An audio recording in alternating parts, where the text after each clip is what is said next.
மக்கள் அனைவருக்கும் வணக்கம். இன்னைக்கு வந்து நம்ம என்ன பார்க்க போறோம்னா குஸ்கா எப்படி பண்றதுன்னு பார்க்கலாம். அதுக்கு முன்னாடி திருக்குறள் பார்த்துடலாம். இது அதிகாரம் 12ல 6வது திருக்குறள். வாங்க பார்க்கலாம். கெடுவல்யான் என்பது அரிகதன் நெஞ்சத்து நடு ஒருஇ அல்ல செய்யின். இதற்கான பொருள், தன் உள்ளம் நடுநிலை தவறி பாவத்தை நினைத்தால் அது பின்னர் வரப்போகும் தீமைக்கு அறிகுறி என்று அறிய வேண்டும். வாங்க நம்ம எப்படி பண்றதுன்னு பார்க்கலாம். குஸ்கா நம்ம குக்கர்ல தாங்க பண்ண போறோம். குக்கரில் வந்து நெய் விட்டுக்கலாங்க. நீங்கள் நெய் தான் யூஸ் பண்ணணும் இல்லை, எண்ணெயும் யூஸ் பண்ணிக்கலாம். ஆயில் யூஸ் பண்ணி நீங்கள் பிரியாணி பண்ணலாம்.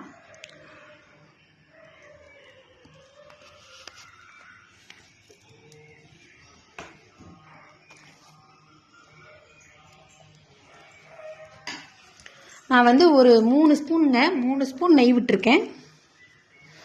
நெய் விட்டு நம்ம பிரியாணிக்கு தேவையானது அன்னாச்சி பூ, அப்புறம் பிரிஞ்சி இலை, கடல்பாசி, பட்டை, அப்புறம் 2 கிராமு இதெல்லாம் சேர்த்துருக்கேங்க. இதுதான் போடணும்னு இல்லைங்க. சில பேருக்கு டேஸ்ட் வந்து இதெல்லாம் சேர்த்தா பிடிக்கும், சில பேருக்கு பிடிக்காது. அளவுக்கு உங்கள் வீட்டில் பிடிச்சதுக்கு தகுந்த மாதிரி சேர்த்துக்கோங்க. சேர்த்துட்டு வெங்காயம் வந்து நான் 2 வெங்காயம், பெரிய வெங்காயம் சேர்த்துருக்கேங்க. சேர்த்துட்டு நல்லா மிக்ஸ் பண்ணிக்கலாம். இது வந்து நல்லா வதங்க விட்டு நம்ம வந்து பண்ண போகிறோம். இது வந்து டேஸ்ட்டாக இருக்குங்க. குஸ்கா வந்து நம்ம கடையில் சாப்பிட்ற டேஸ்ட் அப்படியே இருக்கும். நீங்கள் வந்து நல்லா வதக்கி பண்ணுங்கட்டா. இப்போ வந்து நல்லா வதங்கிடுச்சு. இப்போ வந்து இஞ்சி பூண்டு பேஸ்ட்டு சேர்த்துக்கலாங்க.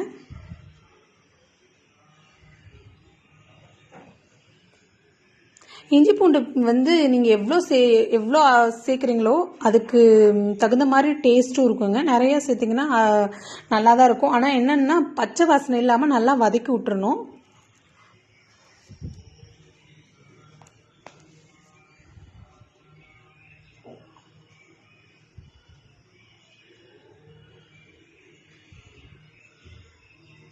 இப்போ ஒரு தக்காளி சேர்த்துருக்கேங்க.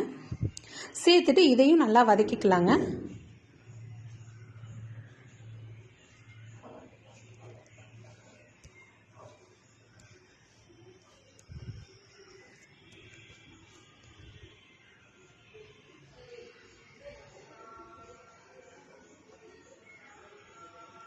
இப்போ புதினாவும் மல்லியும் சேர்த்துக்கலாங்க. சும்மா நான் வந்து ஒரு பிடி அந்த மாதிரி என் கையில் வந்து சும்மா போட்டிருக்கேங்க. போட்டுட்டு இதையும் நல்லா வதக்கிக்கலாங்க.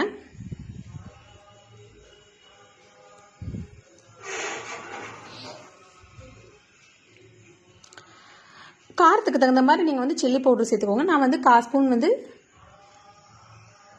1/2 ஸ்பூன் வந்து சில்லி பவுடர் சேர்த்துருக்கேன். 1 ஸ்பூன் வந்து மல்லித்தூள் சேர்த்துருக்கேங்க.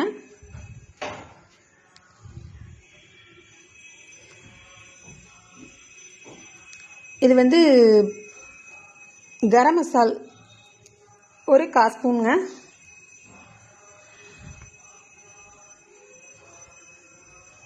மஞ்சள் தூள் 1/4 ஸ்பூன் போட்டுக்கோங்க.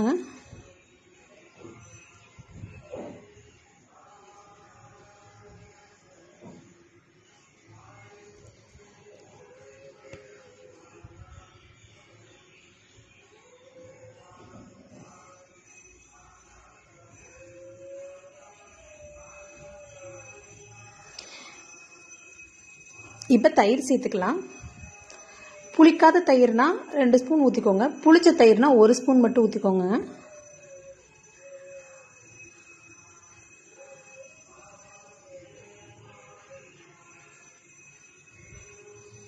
இது லைட்டாக கிண்டி விட்டுட்டு நம்ம வந்து அரிசி சேர்த்துக்கலாங்க.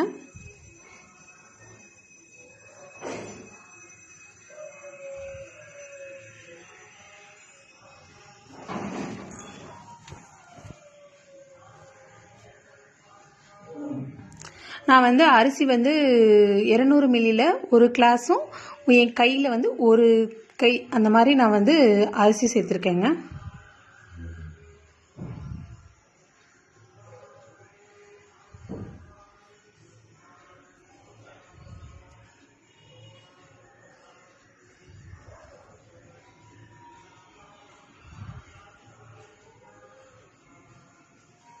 அரிசி போட்டுட்டு நல்லா மிக்ஸ் பண்ணிவிட்டு தேவையான அளவு தண்ணி ஊற்றிக்கலாங்க. நான் வந்து தண்ணி வந்து 2 கிளாஸ்ங்க. ஒரு கிளாஸ் அரிசிக்கு 2 கிளாஸ் ஊற்றிட்டு நான் வந்து ஒரு கைக்கு வந்து 3/4 கிளாஸ் வந்து தண்ணி ஊற்றிருக்கேங்க. நம்ம வந்து அப்படியே உடனே விசில் வந்து விட்டு 3 விசில் வந்தது அப்படி நிறுத்த போகிறது இல்லைங்க. நம்ம வந்து வேக வச்சுட்டு லாஸ்ட்டாக அந்த தண்ணியெல்லாம் வற்றி இருக்கிற அளவுக்கு அப்போ தான் நம்ம வந்து ஒரு விசில் மட்டும் விட போகிறோம். அதனால் தண்ணி இவ்வளோ இருந்தாலும் ஒன்றும் பண்ணாது. உங்களுக்கு வந்து நல்லா உதிரியாக தான் சாப்பாடு இருக்கும். தேவையான அளவு உப்பு சேர்த்துட்டு நீங்கள் இந்த தண்ணி இருக்கும்போதே உப்பு கரெக்டாக உங்களுக்கு எவ்வளோ வேணுமோ அந்த மாதிரி குடிச்சு பார்த்துட்டு நீங்கள் வந்து உப்பு சேர்த்துக்கோங்க. நான் வந்து இந்த அளவுக்கு இருக்கும்போது நான் வந்து மூடி வச்சுட்டு ஒரே ஒரு விசில் விட்டுருவேங்க. நல்லா டேஸ்ட்டாக இருக்கும். அந்த உதிரியாக இருக்கும். இப்போ வந்து லாஸ்ட்டாக லெமன் வந்து மேலாக லைட்டாக கொஞ்சமாக பிழிஞ்சு விட்டுட்டு நம்ம வந்து குக்கரை மூடி வச்சிடலாங்க. இப்போ குக்கரை மூடி வச்சுட்டேங்க. ஒரே ஒரு விசில் விட்டுட்டு எடுத்துட்டோம். இப்போ பார்க்கலாங்க எப்படி வந்திருக்குன்னு பாருங்கள். டேஸ்டியான குஸ்கா வந்து ரெடி ஆயிடுச்சுங்க.